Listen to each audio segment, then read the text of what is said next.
Paano mag-subtract ng integers? Halika't pag-usapan natin yan dito. Manood, makinig, mag-enjoy at matuto.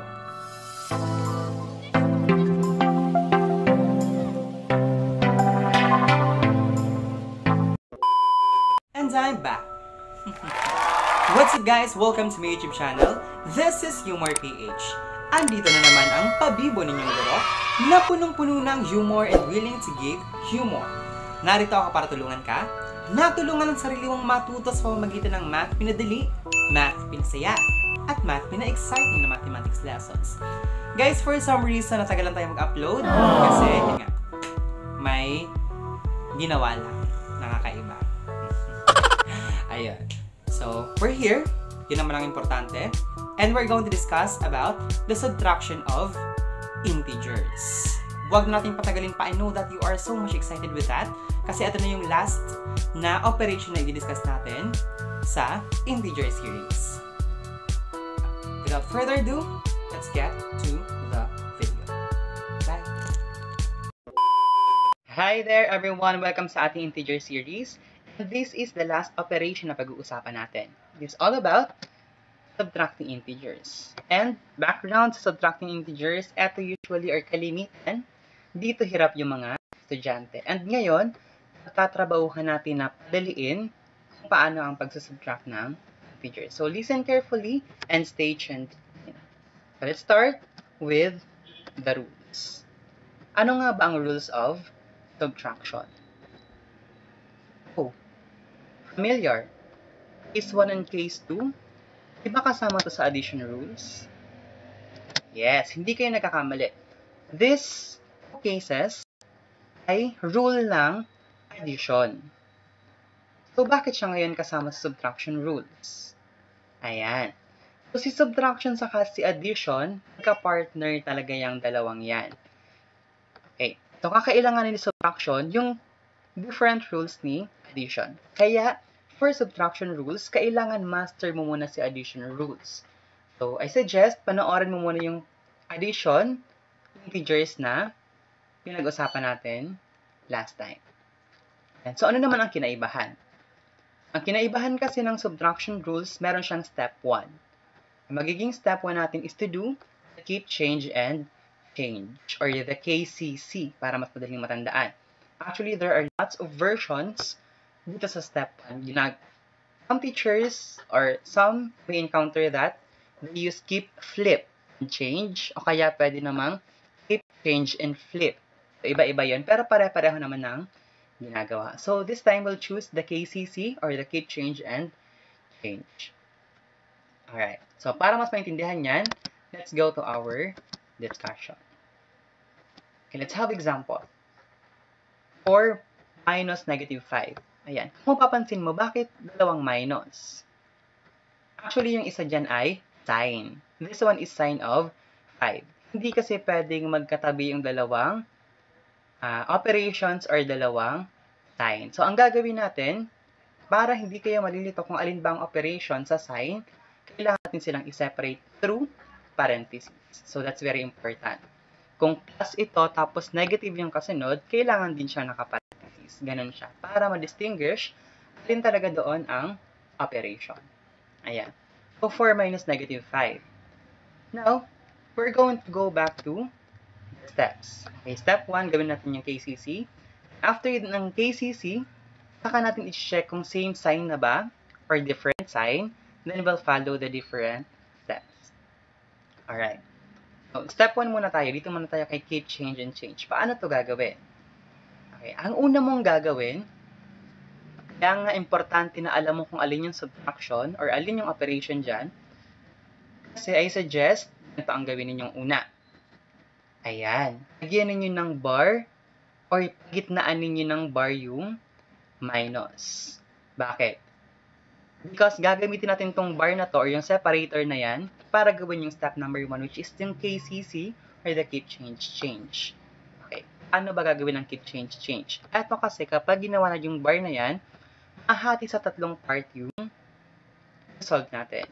Ito yung first part, ito yung gitna, then ito yung dulo. Then we'll apply the keep, change, and change. Let's start. Kinig mabuti kung paano ko gagawin ang step number 1 na keep, change, and change.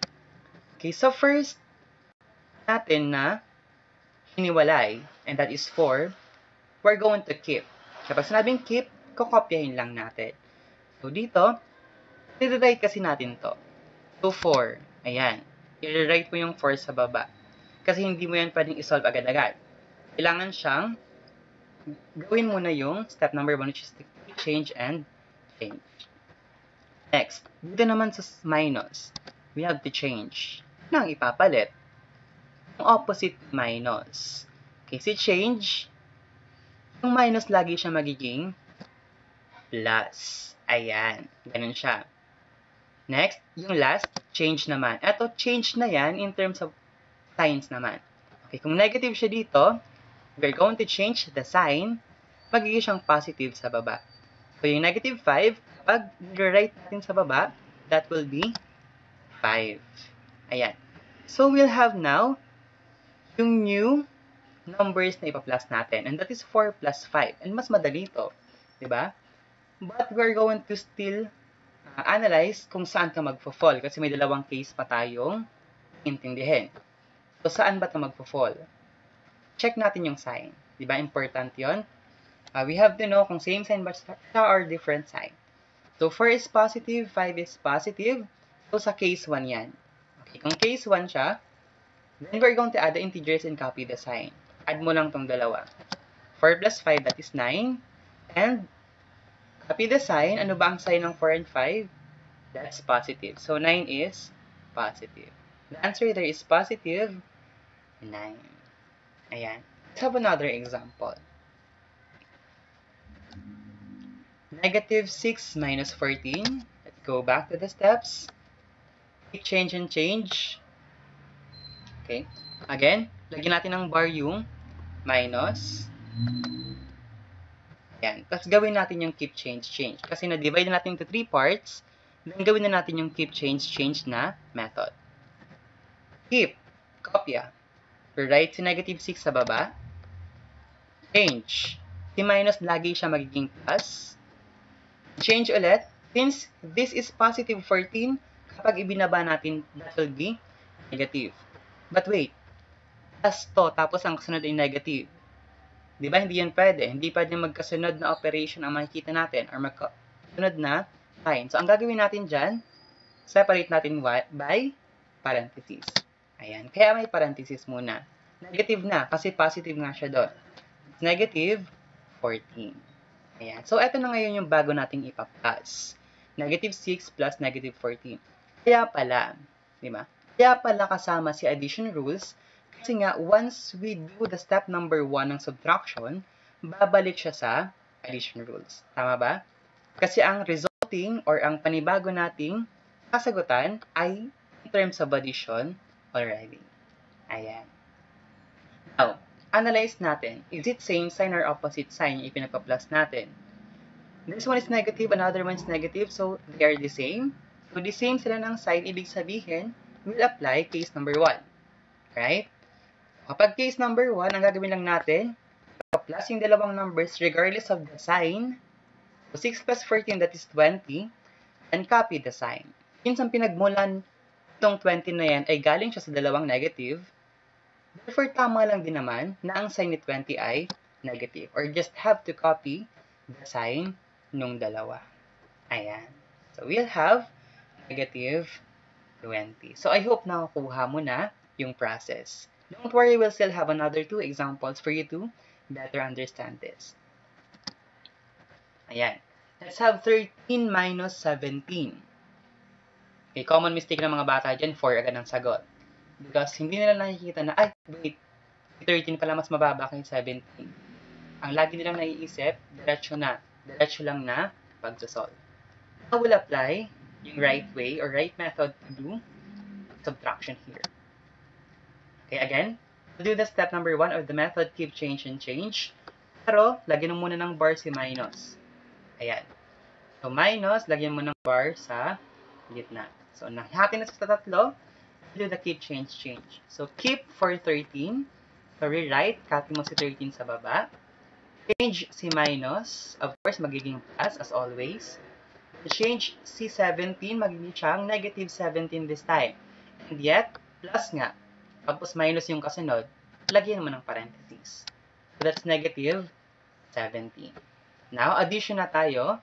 And be careful, tignan natin muna yung mga signs. Baka kasi mabigla kang mag-plus ka agad. Then copy the sign without even looking at the sign.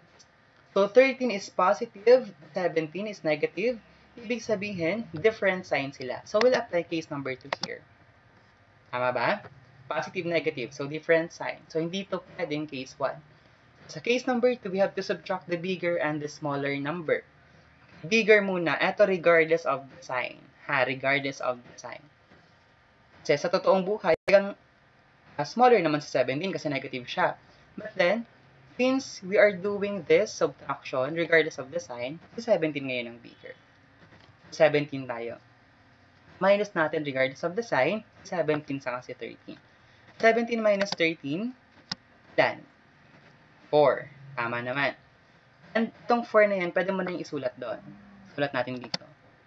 But of course, this is not yet final kasi nga, meron pa tayong last step. Kung saan, we are going to copy the sign of the bigger number. So, si bigger number natin is 17. Tama ba? Ano ang sign nito sa original natin na equation or dito sa kanyang pinanggalingan? Ang sign niya ay negative. Okay. Kung ang sign niya ay negative, therefore, ang magiging sign ng final answer natin ay negative. Kasi doon naka-base ang sign ng final answer. Ayan. So, negative 4 is the correct answer. Last example. Negative 4 minus negative 15. O, ayan. Dalawang minus or dalawang negative. So, dapat gagawin mo siyang or isa-separate mo yung dalawa. Kaya may parentheses. Ayan. So, let's do the keep change. Igitna muna natin si minus. Ayan. Then, keep dito sa negative 4. Ibig sabihin, kopyahin si negative 4 sa baba. Change yung minus, magiging plus. Change din sa negative 15, magiging positive 15. So, hindi mo na kailangan i-parenthesis kasi hindi na naman nilalagay si plus dito. Ayan. Negative 4 plus 15. So, negative 4 ay negative, of course. 15 ay positive. Ibig sabihin, different sign. We'll apply case number 2. Kapag different sign, ang gagawin daw, subtract the bigger and the smaller. Obviously, 15 is the bigger. Then, minus natin si 4, regardless of the sign. Kaya hindi siya negative. 4 ang i-minus natin. 15 minus 4 is 11. Okay. Pwede mo nang isulat si 11 doon. Pero hindi mo muna siya ibaba kasi hindi mo yan final answer. We're still going to consider the last step. Tignan natin kung alin nga ba dyan ang magiging sign ni 11. Kung positive ba siya or negative. But that would depend on the bigger number. Now, dito, ang bigger number is 15. Ayan. So, kung anong sign nito doon sa pinanggalingan niya, ito, dapat siya ang sign ni 11. So, ang sign ni 15 here is positive. Hindi lang nakalagay or naka-indicate, pero that is positive kasi automatic yon. So, 11 dapat is positive. So, therefore, tama na to. Ayan. So, 11 positive is the correct answer. Ayan. Alright? So, if ever nabilisan ka sa discussion natin, you may go back to the discussion, to the lesson. And, bago ka mag-proceed dito sa ating YouMore drill. Ayan. Then, if you are ready, then you can continue now. I'll give you 4 items for this. Ayan. So, you may get your paper and pencil or kung kaya mo siyang gawin mentally, much better. And, take your time, kung kailangan mo ng mas mahabang time, kasi I will pause for a while. But kung hindi yan kasya, i-pause mo yung video para masagutan mo ng maayos itong YouMore drill. Okay? I'll pause for a while, then I'll get back to you to give the answers. Your timer starts now.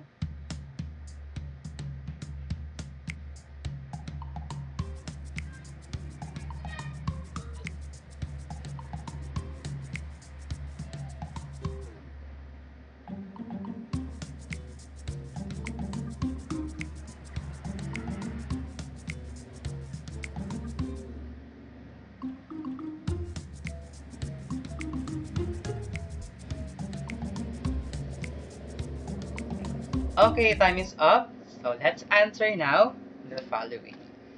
Alright, so 14 minus negative 9. So ano kaya naging sagot ninyo dyan? Okay, balikan natin syempre yung mga steps na gagawin natin for subtraction. Ang unang-una mong gagawin, lagyan mo ng bar itong negative or yung minus para gawin natin yung step number 1, which is yung KCC or the keep, change, and change. So for this one, yung 14 keep natin, write natin siya sa baba, 14, kopyahin lang. Then change minus to addition, laging ganon. Then change the sign of negative 19, magiging siyang positive 19. Then, check natin kung same sign ba siya or opposite or different.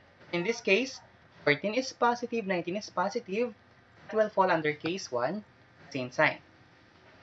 Excuse me. And we have to add the numbers. Yan ang kasunod na step natin. So, what is 14 plus 19? 23. Then, kung ano yung sign ng pinagmulan, yun ang kakopyahin natin. So, copy the sign that is positive. So, the answer is positive 33. Kasi nga, positive naman yung dalawang pinanggalingan. Alright. Number 2, negative 10 minus 6. Let's go back to the rules. Pagitnaan si minus, laging ganun, paulit-ulitin nyo to para hindi na kayo malilito sa susunod na process or nagagawin. Next, keep. Negative 10, change, plus, change. So, si 6 magiging negative, but plus na to, kailangan natin siyang i-separate. So, may parentheses, 6. Okay, negative 6. Alright, tignan natin. Negative to, negative yung isa. So, that will fall under same sign. Kaya gagawin natin, i-add natin yung dalawang number regardless of the sign, then copy the sign after. Alright. 6 plus 10, or 10 plus 6, that is 16, and copy the sign, so negative yan. So, the answer for number 2 is negative 16. Alright, number 3, 12 minus 27. Let's go back to the rules. Step number 1, pagitnaan mo muna si minus. Keep natin si 12. Change natin si minus, magiging plus. Change natin si 27, magiging siyang negative. But, since plus ito, ang gagawin natin, isi-separate natin siya. So, negative 27. Check natin yung sign. Okay. 12 is positive, 27 is negative. So, we'll have different sign. Case number 2 tayo. Okay, sa case number 2, subtract the bigger and the smaller number, regardless of the sign. So, in this case, 27 si bigger, minus si 12. 27 minus 12, that will give us 15. Tama? Alright, tapos, okay na to, yung copy the sign of the bigger number naman. Balikan natin. Ilagay muna natin si 15 doon. Pero hindi pa yan final answer. Kasi nga, mayroon pang last step.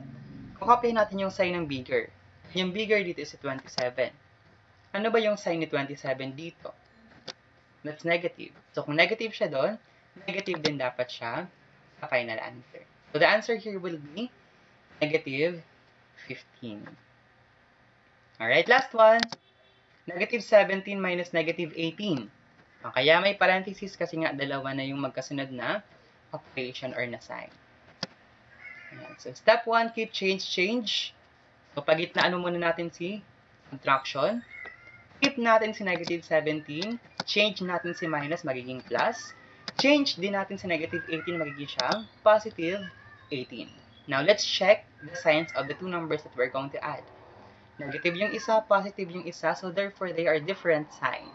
So, case number 2 yan. So, kung different sign yung dalawa, gagawin natin subtract si bigger and the smaller. In this case, 18 si bigger, 17 si smaller, so minus 17 regardless of the sign. 18 minus 17 will give us 1. Tulot mo dun si 1. But we are not yet sure kung final answer na yan. Kasi meron pang last step. We're going to check kung ano nga bang sign dapat nung 1 na final answer natin. And that will come from the bigger number. And in this case, 18 si bigger number. Tingnan natin yung sign ni 18 dito. Si 18 ay positive. Kahit wala nakalagay, that's automatic, positive. Kung positive si 18, dapat positive yung sagot. So, the answer is positive 1. Alright. So, congratulations kung na-perfect mo yan. I want to know your scores in the comment section and please tell this to your friends para matuto din sila kung paano ito gagawin. And see you in our next video. Bye-bye! Maraming salamat sa pagtuto. Bago mo i-exit ito, please don't forget, nag-subscribe ka na muna dapat. Yes, and share this to your friends, of course. And don't forget that you deserve more, you can learn more, and you can be more. #YouMorePH. Bye-bye. See you in our next video.